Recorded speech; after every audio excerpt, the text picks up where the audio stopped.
Mahatma Gandhi National Rural Employment Guarantee Act MGNREGA hi ni za inhlo na ti ashet lar ani a Rural Development Department noya kumsang ni panga achingin Mizoram kalpui chan alo ni to a he scheme noya hian thingtlang cheng chung kutina kumsom pariat chunglam kun na tho in huam te tan job card pechwaking inhlo na tur siam sakchin ani Mahatma Gandhi NREGA noya hian na tho phalchin permissible work zahni somruk paruk omin na tho langsar zwal de chu heng sanghadil khwa tuiluan kong siam plantation playground terrace thingphun mangangu siam ran insak ra tuida khol na siam te hi ani Mahatma Gandhi NREGA hian thingtlang cheng din mun har se jok ten leirem an ra theina na info na siam sakle khotlang ta na ro tling na siam hi atum berani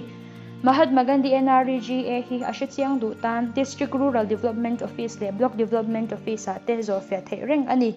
he video chonin kan Chief Minister in Sainik School annual day mang tura kalkhanin Chhingchhip khawtlang in along hmuah kani he an hmuah he kan Chief Minister in YouTube channel he na ron da choka he kan react down ani enge thil thleng don ka hrebik lawa eng tiang taka ropin nge lo hmuah bo hrebik lo he ka voi khat en ve thona tur ani chuwang chuanin anuwa mo tang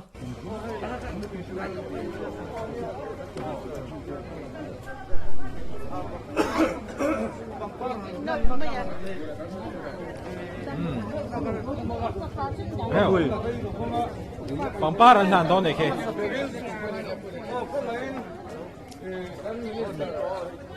purwata Chhingchhip Village Council VC Mike vel om lo ni mo tro trong shre da hara mai Mike hanom se chu a thatura ni an Chief Minister ki Mike le sakteu a phone le I hey atia anze ang chi he Bluetooth mic ang chi khamo ama mo khop mai ma he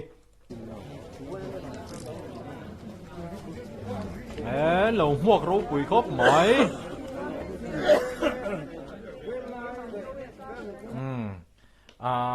amai ka omlem chon lo wa ke man ka lo comment me nga ti hian hey pangpar ba ka envelope hian in nge monian petela poisa te poni mai thai ni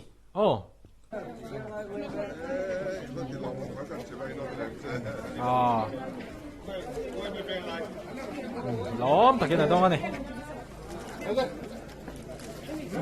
next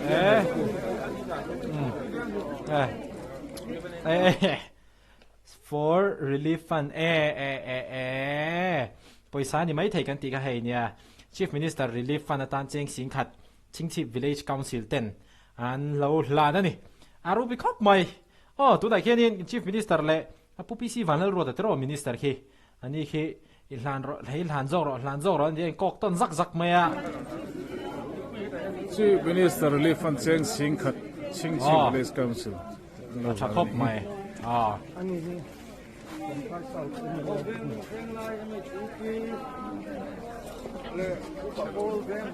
le to na midang MHEP an happy he mai til pakhat ka soidu chu mi in chi bai lai khen in chi bai chung chuan khe CM tiang te khen mo en char ro ma ni kha he khodang hoi pa in chi bai a dik lo ra he khai chu ka du dan ni lo ra ki ting he mo mi kan chi bai ra chuan kan chi bai chung khan an ma ni ha kan en kar tur ni eye to eye face to face mo ani ha kan en tur ni a poi mo ka ti mi in chi bai chu mo next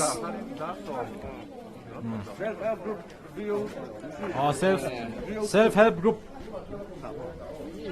group ten aron ha le do ne wow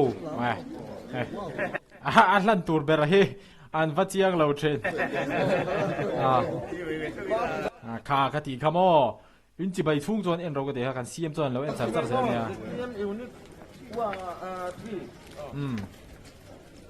ZPM unit 3 thế po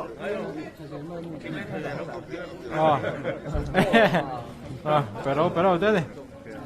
đâu bị khóc mày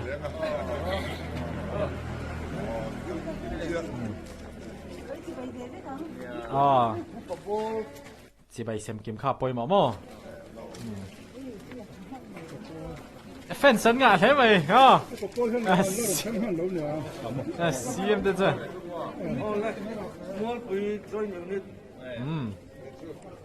join unit đây hey anh pu bỏ lên ring to lúc tục hay lâu cái ngamo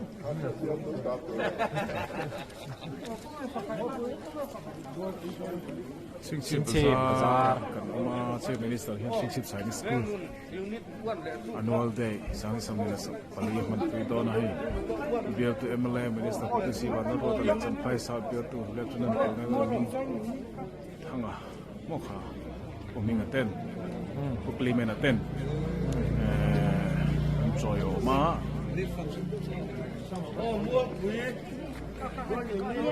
relief fund hi Chhingchhip khawtlang hi an bengvar le mai join unit mol puiten relief fund cheng khat bok an lo ti khianin chief minister relief fund atang hianin cheng sing hi khianin alut to ni hi tia Chhingchhip khawtlang in an lo hmuah na ring ta tang khian mo kho bengvar an chief minister in fence ten ti bai ni ni mo chief minister lo dong sun kun anei laba ani na ta ka chun hela hen official program post siam ani loba chu de chung chuan ti hian Chhingchhip khawtlang ti hian chief minister hin lo dong song ani an ortir ta nge hela kila han lo ding char chara an pu te himo chan an ortir ani aro pi khop mai chỉ bay xem dễ khá phải chief minister hi atunu no mamin bo in chu hai ma hai hi no mamin chief minister tu no mami chief minister tu no mami nu ni to ti nami ka fa bo ve ke mai mo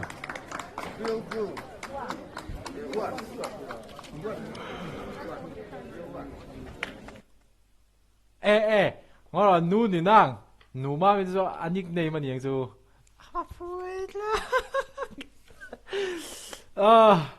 my brain was not there mo khatia ang ve en zelang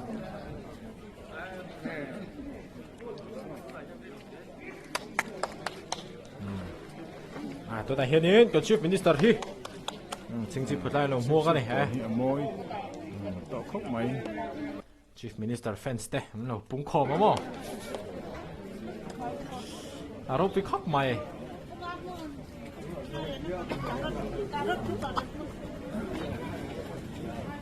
sang social sang pen par lại thu pek tên lâu lâu này aro pi khóc mày hell vắt lo khó đó vậy chặt khóc mày lo khó viêu gì mà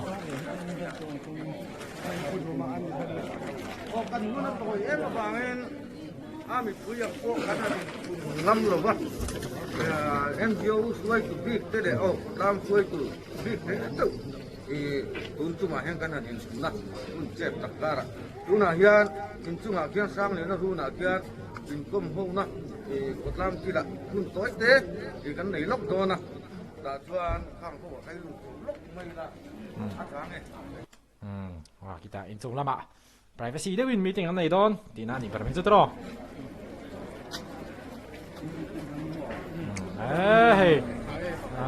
fence ten tam khop mai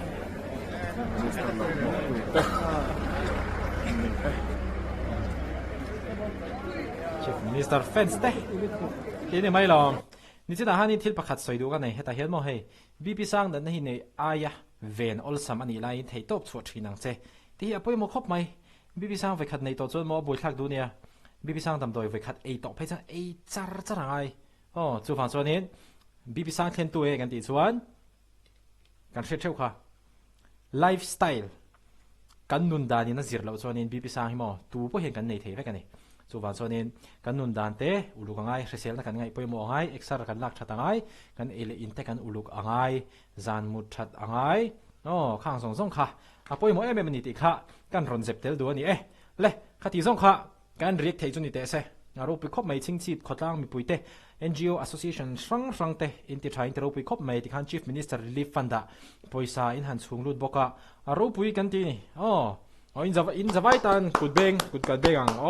aro pi khop mai ti zong kha kan riek thei chu ni Mahatma Gandhi National Rural Employment Guarantee Act MGNREGA hi ni za inhlo na ti ashetlar ani a Rural Development Department nwaya kumsang ni panga achingin Mizoram kalpui chan alo nito a he scheme nwaya hian thingtlang cheng chung kutina kumsom pariat chunglam kut na tho in huam te tan job card pechwaking inhlo na tur siam sakchin ani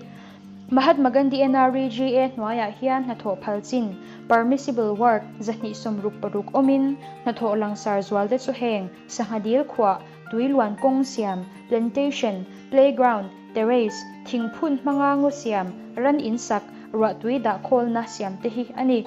Mahatma Gandhi NREGA hian thingtlang cheng din mun har se jok ten leirem anra theina na info na siam sakle khotlang ta na rawtling na siam hi atum berani Mahatma Gandhi NREGA hi ashichiang du tan District Rural Development Office le Block Development Office te zo fe the reng ani